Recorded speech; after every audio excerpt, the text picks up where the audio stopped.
Gloria al Señor. Se pueden sentar, hermano. Pensé que no estaban sentados.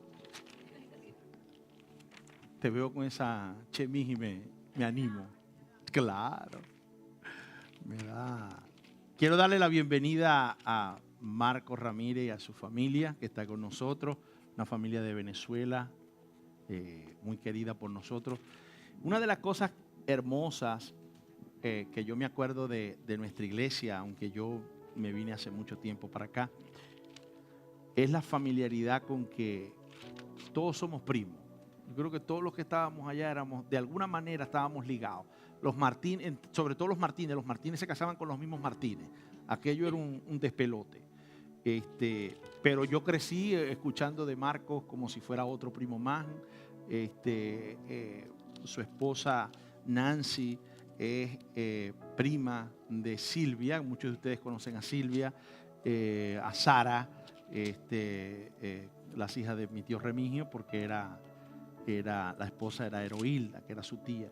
Entonces, somos como familia, nos hemos tratado siempre como familia. Amén. Esta semana estamos arrancando con una serie nueva, con una serie que vamos a estar usando durante varias semanas, y creo que la única interrupción que vamos a tener con esa serie es el 9 de abril, cuando tengamos lo que es el Domingo de Resurrección. Hermano, queremos hacer algo hermoso para Domingo de Resurrección. Queremos hacer algo grande para Domingo de Resurrección. Queremos hacer algo para la comunidad y ya lo estamos haciendo, ya nos estamos preparando. Empezamos a más de un mes atrás. O sea, el 9 de abril es Semana Santa y ya empezamos a trabajar en eso, creo que en los primeros días de marzo. Así que le cogimos tiempo al tiempo, porque lo que queremos es que la comunidad, esto no es un evento para nosotros. Siempre hemos dicho que hay dos fechas topes donde la gente cree que hay que ir a la iglesia. Los inconversos y los conversos creen que hay que ir para la iglesia en Semana Santa y en Navidad. Entonces tenemos que aprovechar que no tenemos que traerlos, sino que ellos vienen solos. Lo que hay es que invitarlos. Entonces nuestro trabajo es pasar la voz para que cuando ellos vengan, poderles dar palabra de Dios. Yo sé que para muchos de ustedes nuestra cultura no está acostumbrada. Para los americanos Easter es Semana Santa y ahí no hay discusión. Usted no ve la guerra que hay en los hispanos, que si Easter es pagano, que si no es pagano, que si sí es pagano, porque se inventó, porque el conejito durmió en la tumba de Jesús cuando lo pusieron. Esa guerra no existe, simplemente es Easter, y las iglesias saben que aunque se llame Easter, se está celebrando la resurrección de nuestro Señor. Así que nosotros vamos a usar eso para que la gente venga. ¿Cómo tenemos nosotros que atraer a la comunidad que no conoce de Cristo? Hablándoles de la manera que ellos conocen. Entonces nosotros, si usted le dice a una persona, te invito para el servicio de resurrección de nuestro Salvador, la gente se asusta y se va. No, queremos celebrar eso con ustedes. Traigan que los niños, y créanme que los niños van a pasarla fenomenal. Tenemos algo preparado para ellos, para que se diviertan, para que ellos vengan no solamente a escuchar la palabra de Dios, sino a divertirse, porque ellos necesitan dinámica, necesitan sentirse que están divirtiéndose, porque si no se aburren y le van a decir a las personas, ¿saben qué? No quiero ir más a esa iglesia. Y la idea es que los niños los domingos se paren en la mañana y le digan, papi, es hora de ir a la iglesia. ¿Por qué? Porque les gusta estar aquí. Eso es lo que queremos, que esos niños puedan atraer a sus padres para que los padres escuchen la palabra de Dios. Porque mientras ellos van escuchando la palabra de Dios y aprendiendo qué es lo que Dios quiere para sus hijos y para su familia, esos niños van a crecer con valores que son los correctos. Amén. El trabajo de criar a los hijos no es de la escuela. Aunque usted tenga a sus hijos en la escuela, la mayor cantidad de tiempo, lo que son los valores de nuestros hijos, se los enseñamos nosotros. Quiera usted o no quiera. Miren, su hijo lo está mirando a usted aunque usted crea que no lo está mirando. Y él va a comportarse de la manera que usted se comporte. Entonces, si nosotros no tenemos los valores correctos, escuché por ahí una vez que el papá se voltea y le dice al hijo, mijo, ten cuidado por donde caminas. Y le dice él, no, ten cuidado tú porque yo estoy siguiendo los pasos tuyos. Y es correcto. Ellos están, ¿verdad?, siguiendo nuestros pasos. Amén. Gloria al Señor. Déjeme buscar por aquí la prédica de hoy para que empecemos, para que no se nos haga tarde. Así que hoy vamos a estar hablando acerca de el poder de cambiar. ¿Cuántos de ustedes empezaron el 2023 con una resolución? Rebajar, leer más la Biblia, no gastar tanto dinero. Cada 31 de diciembre, y no se haga el loco, que cada quien dijo algo que iba a hacer. Voy a comer menos, por ahí escuché. ¿Qué pasa? Ay, chico, que falta de respeto. Todos empezamos a hacer una resolución y quisimos hacer una promesa. ¿Saben que las estadísticas dicen que nadie llega al segundo viernes de enero? Después del segundo viernes de enero se olvidó todo. Yo llevo 2 años pagando el gimnasio. Bien pagado, no visitado. Porque no estamos dispuestos a cambiar de la manera que queremos cambiar. Así que la mayoría de las personas, ya para la segunda semana de lo que es enero, ya se han acabado. Y terminamos el año. Cuando usted se ve en diciembre, usted sigue pesando lo mismo o más que antes. Usted sigue gastando lo mismo o quizás más de lo que usted gana. O si usted se puso quizás esa meta de vivir una vida más cerca del Señor, a lo que llega diciembre se da cuenta que no hizo nada y sigue viviendo la vida como la estaba viviendo. Así que mi palabra para hoy es para aquellos que quieren cambiar, que hace poco quizás hicieron su resolución y ya están a punto de dejarla o ya la dejaron. Aquellos que tienen la esperanza de poder cambiar, aquellos que están tratando de hacer algún cambio, pero en realidad ustedes no saben si ni siquiera es posible. Voy a intentar, pero no sé si lo voy a lograr. El mensaje de ustedes hoy es para eso. Dice, cuando estás cansado ya de lo mismo, cuando ya no sabes cómo hacer para cambiar. Yo me acuerdo que el año antepasado, creo que fue, hicimos una serie también que se llamaba, en el 2020, empezamos en enero una serie que se llamaba Para que el 2020 sea distinto. Y créanme que fue distinto el 2020 con esa pandemia. Parece que oramos mucho porque fue totalmente distinto ese año. Pero cuando estás cansado, cuando están cansados de lo mismo, cuando ya decimos, ya basta de la rutina, ya basta de hacer todo el tiempo lo mismo y de que todo el tiempo sea el mismo resultado. Quizás a veces nos sentimos frustrados, agotados de hacer todo el tiempo lo mismo. A veces nos sentimos avergonzados de seguir en el mismo sitio donde estamos. Y a veces hasta nos sentimos culpables de sentirnos o de actuar o de vivir de la manera que estamos actuando. Quiero decir una cosa, no se sientan mal, porque no están solos. No están solos. No eres el único. No te sientas que eres la única persona que está como que dando vueltas en círculo en el mismo fango. Quiero leerles una porción de la palabra de la persona que escribió más de la mitad del Nuevo Testamento. Aquel que fue el apóstol que más iglesias plantó. El apóstol que más viajó, el apóstol que más llevó fuete, y es el apóstol Pablo. Fíjense lo que dice el apóstol Pablo en su carta a los Romanos, capítulo 7. Yo quisiera que ustedes, si pueden, lo busquen. Romanos, capítulo 7, versículos 15. Voy a leer el 15, el 19 y luego voy a leer el 24. Ahí los tienen en la pantalla. Dice la palabra de Dios: realmente no me entiendo, ni a mí mismo, porque quiero hacer lo que es correcto, pero no lo hago. En cambio, hago lo que odio. El 19 dice, quiero hacer lo que es bueno, pero no lo hago. No quiero hacer lo que está mal, pero igual lo hago. Y luego en el 24 dice algo increíble. Dice, soy un pobre desgraciado. ¿Cómo se sentiría por dentro? Dice, ¿quién me libertará de esta vida dominada por el pecado y de la muerte? Vamos a orar. Amantísimo Dios, gracias por tu palabra, gracias porque a través de ti, Señor, podemos examinarnos, podemos aprender, pero ante todo, Señor, ayúdanos a aplicar, a vivir tu palabra, a saber cuándo usarla, dónde usarla y por qué usarla, para no seguir, Señor, dando vueltas en un círculo. Te pedimos que abra nuestros corazones en esta mañana, Señor.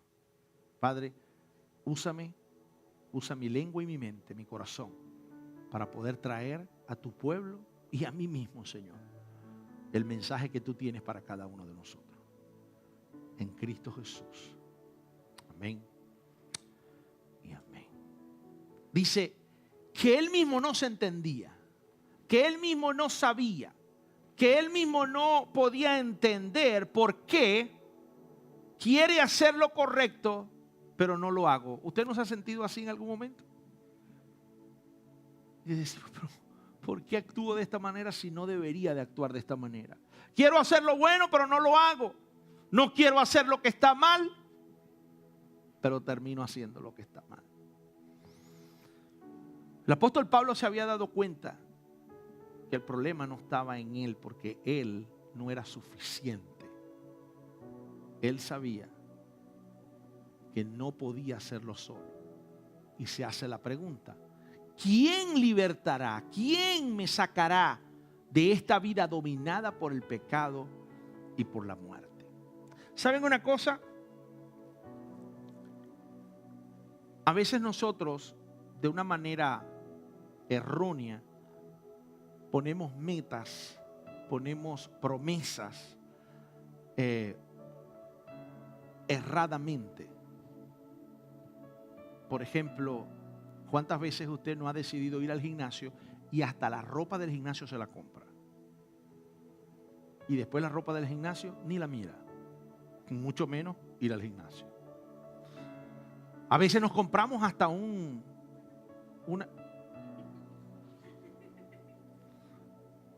caminadora y empieza a coger tela de araña y ropa para poner la ropa así de perchero. ¿Cuántas veces no hemos querido organizarnos, ser una persona organizada y hasta un planner nos compramos? Vamos a Walmart y compramos un libro de almanaque y empezamos, y el primer mes todo está organizadito. Cuando ya llega como el segundo mes, ya usted ni mira el planner y ya se le olvidó el planner y vuelve otra vez a la misma circunstancia. ¿Sabe una cosa? A veces tenemos las mejores intenciones del mundo de cambiar, pero estamos usando la estrategia equivocada. Una estrategia equivocada nunca nos va a llegar al sitio correcto. Porque ¿saben qué? El cambio no es modificar el comportamiento. El cambio es una transformación espiritual. Vuelvo a repetir, el cambio que usted va a dar, si usted lo está tratando de buscar por su propio medio, usted no lo puede conseguir. El apóstol Pablo estaba tratando de cambiar, pero él se daba cuenta que él no lo podía. Él era un pobre desgraciado. Él era una persona que no podía por él mismo hacer ese cambio. Lo que quería hacer, lo bueno, no lo hacía, y cuando salía algo malo era lo primero que hacía. Nosotros queremos y tenemos la intención. Pablo tenía la intención de cambiar. El problema era que él sabía que él no podía cambiar por sí mismo. El problema, el cambio real, no está en modificar nuestro comportamiento. El cambio real está en una transformación espiritual. Fíjense lo que él dice en el 24. Pobre desgraciado soy. ¿Quién me libertará de esta vida dominada por el pecado y de la muerte? Pero entonces en el versículo 25 dice, ahí está en el versículo 25, gracias a Dios, la respuesta está en Jesucristo nuestro Señor. Él se había dado cuenta que Él por sí mismo no era suficiente, sino que Dios a través de Jesucristo le había dado la respuesta. Así que ya ven, en mi mente de verdad quiero obedecer la ley de Dios, pero a causa de mi naturaleza pecaminosa, soy esclavo del pecado. Si no es porque Cristo interviene, yo sigo siendo esclavo del pecado. Si no es porque Jesucristo pone lo que tiene que poner en nuestra vida, nosotros seguimos siendo esclavos del pecado. Él no es modificar el comportamiento, es tener una transformación espiritual. Ahora, ¿por qué los cristianos usamos una manera totalmente distinta, totalmente fuera de lo que nosotros hemos siempre tratado de hacer? ¿Por qué los cristianos no hemos aprendido esto? ¿Por qué? Porque tenemos una mentalidad totalmente errada. Y estoy hablando de los cristianos, óigame. Estoy hablando de los cristianos. A veces tenemos una mentalidad, por ejemplo, Dios y después yo. Dios y después yo. Esa mentalidad de Dios y después Dios, y después yo, de Dios y después yo, es una mentalidad donde estoy diciendo que Dios sí me ha sacado, me ha salvado, me ha redimido, pero ahora yo tengo que hacer esto y esto y esto. Como si Dios nos estuviera sacando del fango y ahora te deja a que tú hagas lo que sea. Una mentalidad totalmente errónea. Dios no nos está dando a nosotros la salvación para después dejarnos a nuestra suerte y a nuestro... No. ¿Qué le dijo Él a sus discípulos? Voy a estar con ustedes ¿hasta cuándo? Hasta el fin del mundo. Hasta el fin voy a estar con ustedes. De alguna u otra manera, Dios ha provisto que Él, Jesús, Él, Dios, a través del Espíritu Santo, esté caminando con nosotros. Entonces Dios no lo ha sacado a usted de donde lo sacó para dejarlo ahora a que usted haga lo que tenga que hacer. No es Dios y después yo. No tiene nada que ver con nosotros. Pero hay otra mentalidad totalmente opuesta a esa. Y es no solamente de Dios y después Dios, sino Dios, no yo. Esa es otra mentalidad rara, que es Dios el que tiene que hacer todo. Yo no tengo que hacer nada. Yo no tengo por qué mover un dedo. Yo no tengo por qué, por ejemplo, voy a dejar mi trabajo, Señor, y tú tienes que proveer otro trabajo. ¿Y cuántas personas no vemos orándole al Señor por un trabajo y ellos en su casa viendo televisión todo el tiempo? ¿Dónde está lo tuyo? Siempre ustedes me han oído decir a mí, nosotros debemos de hacer lo posible para que Dios haga lo imposible. Pero tenemos, de una manera u otra, que tener una participación. Queremos estar más cerca de Dios. Señor, yo quiero estar más cerca de ti. Señor, yo quiero ser una persona más dedicada a ti. ¿Estás leyendo la Biblia? ¿Estás orando? ¿De verdad eso es lo que tu corazón y tu mente quiere? ¿Acercarse a Dios cuando en realidad no lo estás haciendo? ¿O crees que es que Dios te va a jalar y te va con la vara, el callado, como las ovejas que tienen un hook, y te va a jalar hasta donde está Él? No, Dios también es caballero para dejar que tú decidas qué es lo que vas a hacer. Entonces, no es Dios y después yo, pero tampoco es Dios, no yo. La correcta es, si aparece, la pongo. Si no aparece, ay, chico. Ok. Dios a través de mí. No es Dios después yo. No es Dios, no yo. Sino Dios a través de mí. no es modificar un comportamiento, es que haya en mí una transformación espiritual. Quiero mostrarles lo que el apóstol Pablo dijo. Dice, no quiero hacerlo correcto, ¿por qué quiero hacer lo correcto, pero no lo hago? En cambio hago lo que odio. Quiero hacer lo bueno, pero no lo hago. Quiero hacer lo que está mal, igualito. No quiero hacer lo que está mal, igualito lo hago. Y termina diciendo, soy un pobre desgraciado. Fíjense lo que dice aquí. Pues soy más insignificante, eso es 1 Corintios 15. Pues soy más insignificante de todos los apóstoles. Miren la humildad que este apóstol tenía. Soy el más insignificante de todos los apóstoles. De hecho, ni siquiera soy digno de ser llamado apóstol después de haber perseguido a la iglesia de Dios como lo hice. ¿Se acuerdan de Saulo de Tarso? Pablo había perseguido a los cristianos para matarlos, estaba buscándolos para matarlos. Entonces él se sentía que no era digno del trabajo que estaba haciendo. ¿Cuántas veces usted no se ha sentido de que usted no es digno de poder ayudar en la iglesia en algo? No, pastor, es que yo no soy digno. No. El primero que no es digno de estar aquí parado predicándoles a ustedes soy yo. Pero la obediencia, lo que Dios ha puesto para hacer a través de mí, es lo que me lleva a obedecer y hacer que Dios obre en su pueblo a través de mí. Si lo vas a hacer, Señor, yo soy una herramienta, quiero ser esa herramienta. No me siento digno, lo mismo que estaba diciendo Pablo. Señor, yo no me siento digno de ser apóstol. Pero fíjense lo que dice. Sin embargo, lo que ahora soy, todo se debe a que Dios derramó su favor, su gracia en mí. Su favor, su gracia especial, su favor especial sobre mí. Lo que yo soy, se lo debo al Señor. Y no sin resultados, pues he trabajado mucho para que he trabajado mucho más que cualquiera de los otros apóstoles, pero no fui yo, sino Dios obrando a través de mí por su gracia. Él estaba entendiendo que él era el menos indicado para estar haciendo el trabajo que estaba haciendo. Él era el menos indicado, pero Dios lo estaba usando de una manera donde trabajó más que cualquier otro apóstol.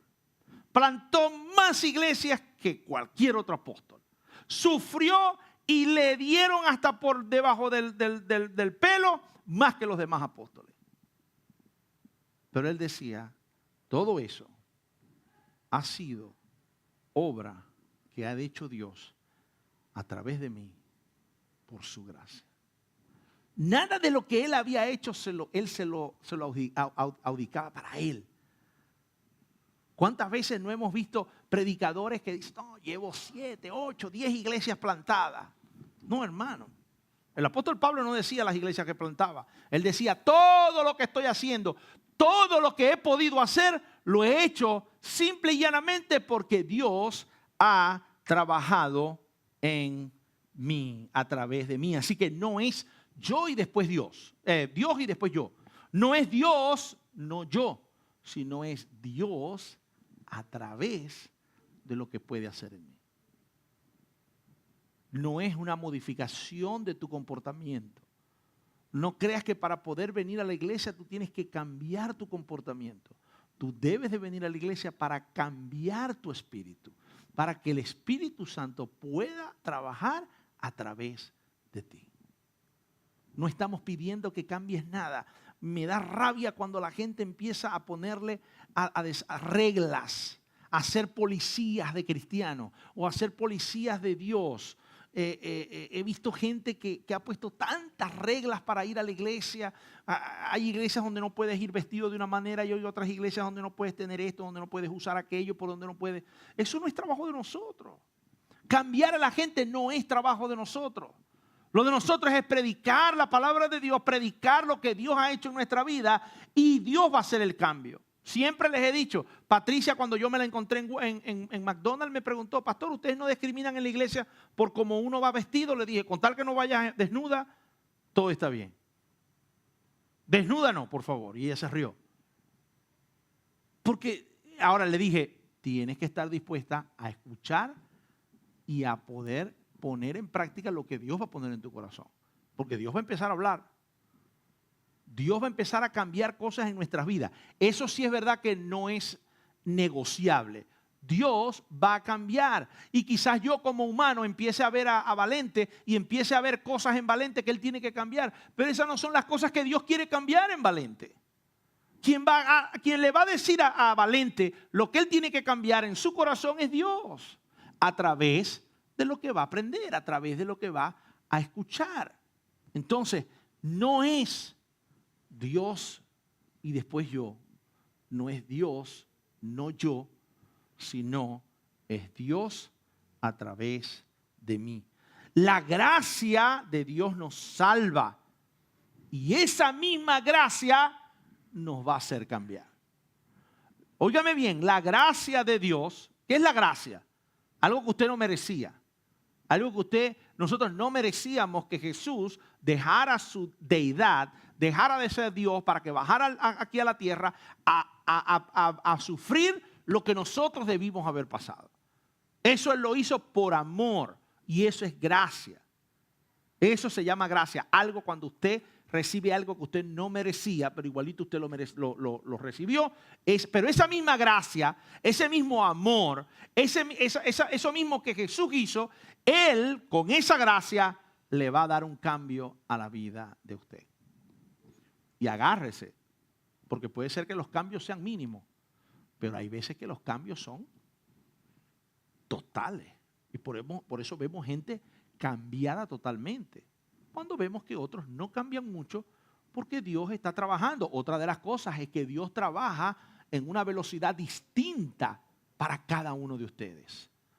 Yo no puedo venir a comparar el cambio que ha dado Dios en Santo y por qué con Mariana no lo ha hecho. No, algo mal está en Mariana, algo está haciendo mal Mariana. No. Simple y llanamente que Dios está trabajando, está obrando, está trabajando en cada uno de nosotros de una manera totalmente distinta. Pero tenemos que creer en eso. No es el cambio de un comportamiento, es una transformación espiritual. El verdadero cambio es el que va a dar Dios a través de nosotros. Eso es lo que el Dios quiere para nosotros. El verdadero cambio, esa verdadera transformación. Óigame bien, ¿usted está buscando una transformación espiritual? ¿Sabe cuál es el secreto de esa transformación espiritual? Que sea espiritual.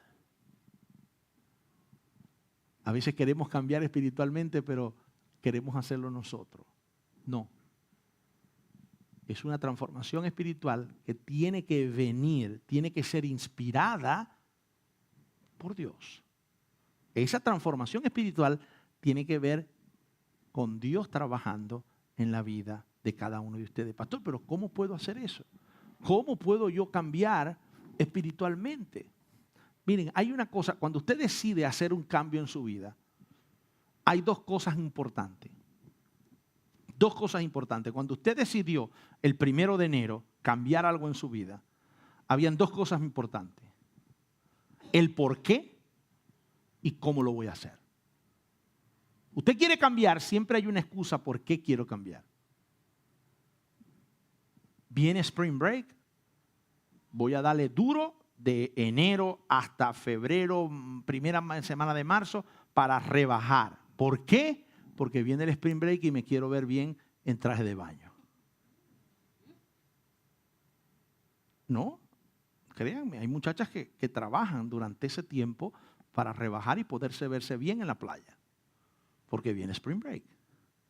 Usted tiene una razón, el por qué usted quiere cambiar, pero también tiene el cómo voy a cambiar. ¿Qué es el plan que voy a ejecutar para hacer el cambio ese? Entonces, ¿cómo puedo yo tener un cambio espiritual? Número 1, el por qué debe ser un porqué espiritual. Y el plan tiene que ser un plan espiritual. Para que el cambio sea una transformación espiritual, el por qué tiene que ser espiritual. ¿Qué es el por qué? El propósito de Dios en mí. ¿Cuál es el propósito? Este cambio que quiero hacer, esto que quiero hacer, ¿qué va a cambiar? ¿Cuál es el propósito que Dios quiere para mi vida en esto? No sé si ustedes se han percatado que todo tiene que ver con el propósito de Dios en nuestra vida. Hay un versículo por ahí que a la gente le gusta mucho. Todas las cosas a los hijos de Dios le obran a bien.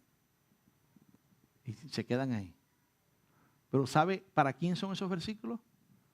Si usted lee bien el versículo, dice, para los que aman a Dios y son llamados conforme a su propósito. Quien va a gozar de ese versículo es aquel que ama a Dios y es llamado conforme al propósito de Él.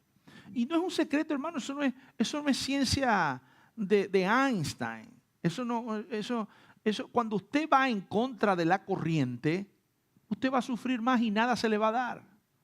Pero cuando usted se alinea a los propósitos de Dios, ¿sabe lo que va a suceder en su vida? El propósito de Dios.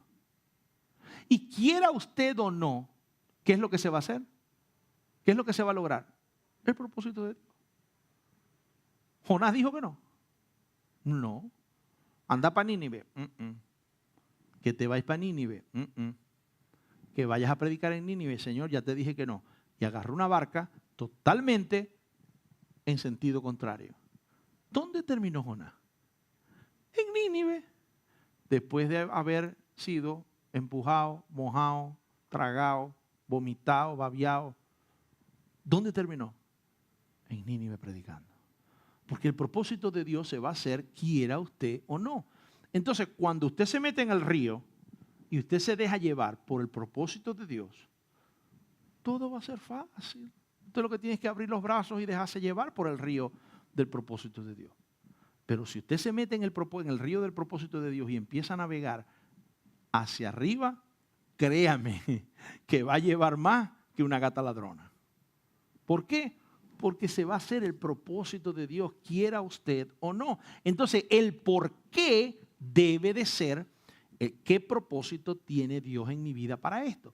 ¿Qué es lo que Dios, mire, y ese es el problema cuando nos metemos en negocios, en cosas y en decisiones que no son lo que Dios quiere para nosotros. Las cosas que Dios tiene, que Él no ha dado. Fíjense, cuando usted va a comprar un carro, si usted no le dice, Señor, si esta es tu voluntad, hermano, créame que se puede comprar el 2023 que usted quiera, pero aquello usted va a tener problemas. ¿Por qué? Porque usted no sabe si eso era lo que Dios quería para usted. Y quizás el carro sea buenísimo, pero los problemas van a venir de todos lados, para pagarlo, para el seguro, para lo que sea, porque no era lo que Dios tenía preparado para ti. Y no es que Dios no quiera el carro nuevo, puede ser que el carro nuevo venía, pero no era el momento. El problema es que no sabemos esperar en el Señor, no sabemos esperar en lo que Dios tiene preparado para nosotros. No sabemos, estamos en un país donde todo es una locomotora. Y empezamos a ver gente que va llegando de mi país y ya tiene un Corolla del 2017. Dios mío, ¿y por qué, Señor? Y esa locomotora andando, y no, voy a buscar otro trabajo y plum, me tiro un extra time. Porque ya no es full time ni part time, sino un extra time. ¿Me entiendes? Y aquella locomotora, porque te quiero comprarme una casa, porque quiero... y es yo le decía a Yané, es el de la gente alrededor que te está... No. Tómate tu tiempo para ver qué es lo que Dios quiere para ti.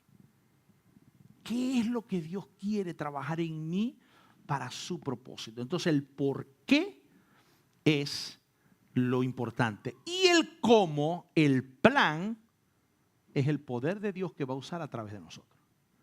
Es cómo Dios va a empezar a usar ese poder.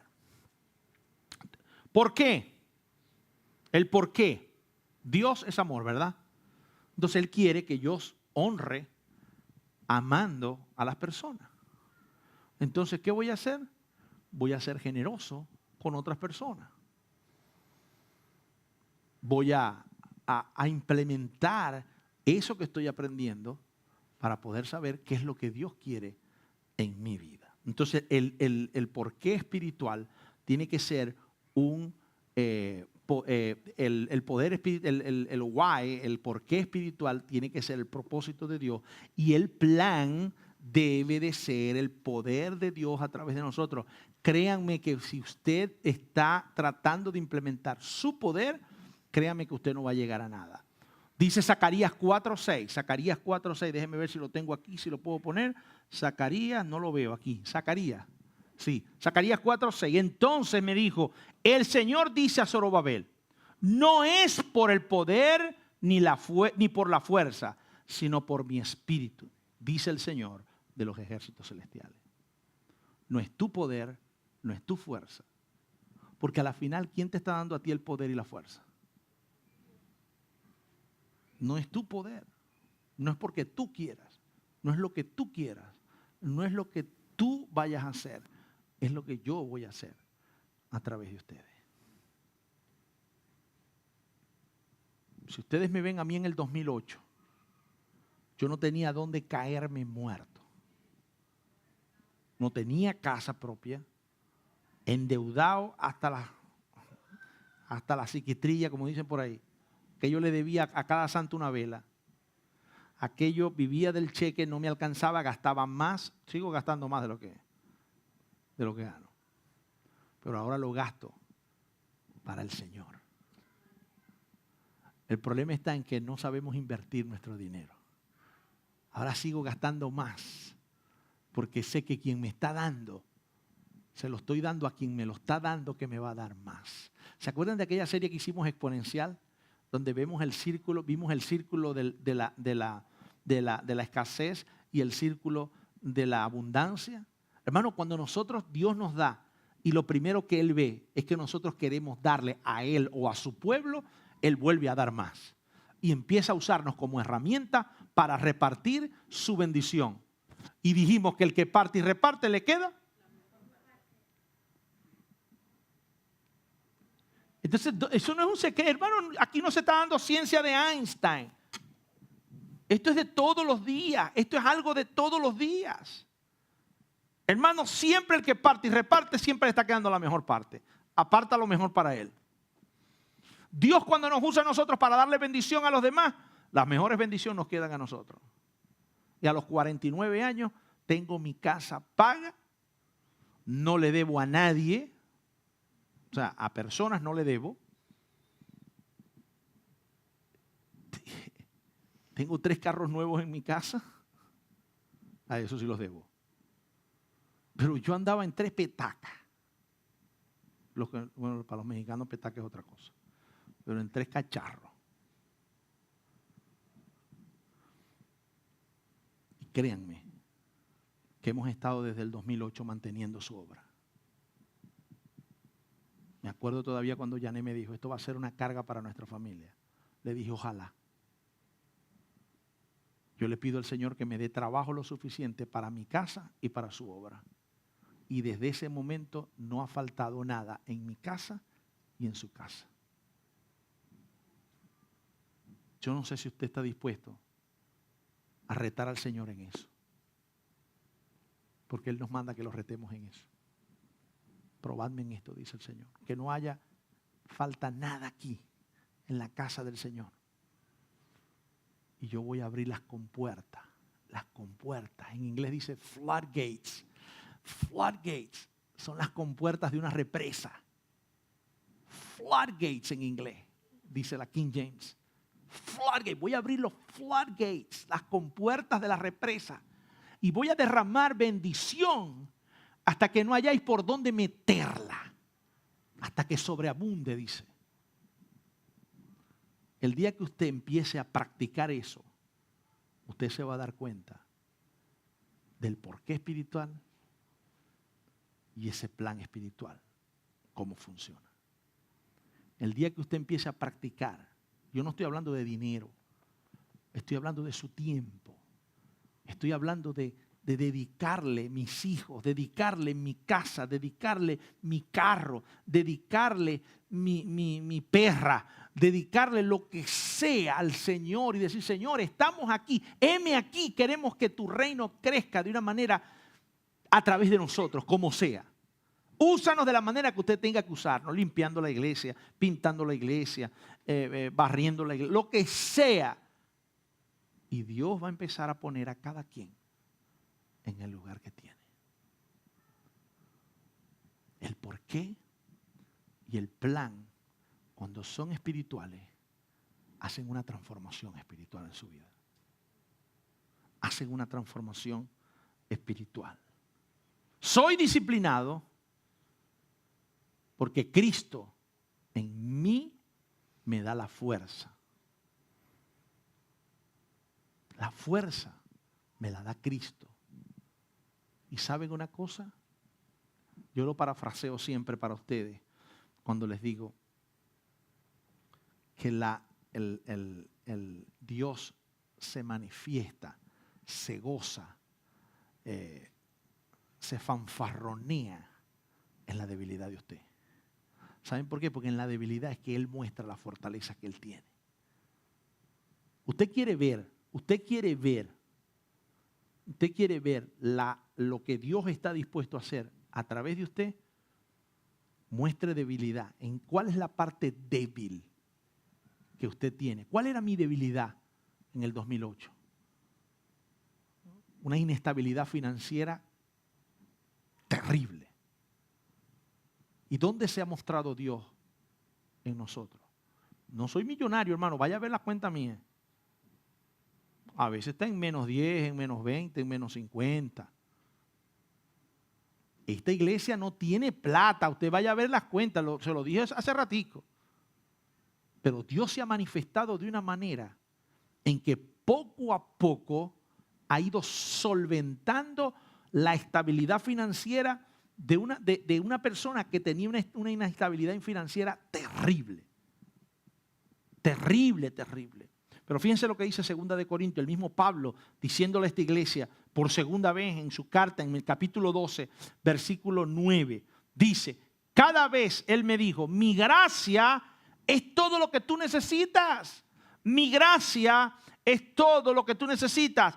Mi poder actúa mejor ¿en dónde? Si usted le enseña a Dios, lo que pasa es que nosotros vivimos en la vida, yo me pongo para esconder la barriga porque esa es mi debilidad. Queremos esconder nuestras debilidades. Queremos esconder en donde somos malos. Creyendo que le estamos escondiendo a Dios nuestra debilidad. Creyendo que le estamos escondiendo a Dios nuestra adicción. Creyendo que le estamos escondiendo a Dios lo que nosotros sabemos que está mal. Cuando Él sabe perfectamente cuál es su debilidad. Él lo que está esperando es que usted ponga la debilidad de usted en manos de Él. ¿Cuándo es que un alcohólico empieza a mejorar? Cuando él mismo acepta que tiene un problema de alcoholismo. Usted puede llevar a un alcohólico 1.000 millones de veces a un centro de rehabilitación. Hasta que esa persona no acepte que él tiene un problema, esa persona no va a salir de ahí. Y hasta que esa persona no acepte que la debilidad está en pasar frente a un bar y que él tiene que caminar el doble, pero tiene que evadir ese bar que está en la esquina, hasta que esa persona no sepa y aprenda eso y acepte que hay un problema, el que yo tengo un problema de pasar por frente a ese bar, si mientras yo no acepte eso, el Señor no se va a manifestar en mi debilidad. Tengo que dejarle mi debilidad al Señor. Dice, mi gracia es todo lo que necesitas porque mi poder actúa mejor en mi debilidad. Así que ahora me alegra jactarme de mis debilidades para que el poder de Cristo pueda actuar a través de mí. Ahora no me importa decir que yo era una persona con una inestabilidad financiera. No me interesa que el Dios se dé cuenta de lo que está ocurriendo porque sé que Él va a actuar mejor en mi debilidad a través de Cristo Jesús. Exponer nuestras debilidades. Exponer lo que ya usted sabe que está mal en su vida, porque créame, aquí ninguno de ustedes se puede engañar a usted mismo. Ninguno. Todos sabemos lo que Dios debe de cambiar y lo que va a cambiar, pero a veces nos da miedo que Dios cambie esas cosas. Queremos seguir en el fango. Queremos seguir metidos donde estamos.